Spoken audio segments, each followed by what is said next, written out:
kamayan diri. and the rest Yung kama and to. sad. But Nick and told him that he was welcome. Hi, Mr. Hall.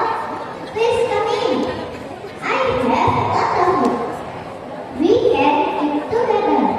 Oh, thank you very much. Our family. In the month of winter, this food and enjoy it. Grasshopper is very grateful and feels happy. The grasshopper said that he will work hard in season and will not lazy anymore. I promise to work in the next season. I will always remember your kindness. One day, when you need help, I will help you. We can do better things and work here. That will make it easier for us in the future.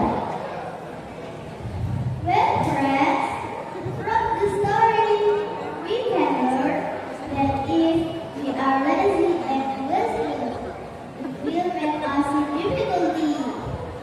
Do positive and productive things, and remember the kindness of the unborn.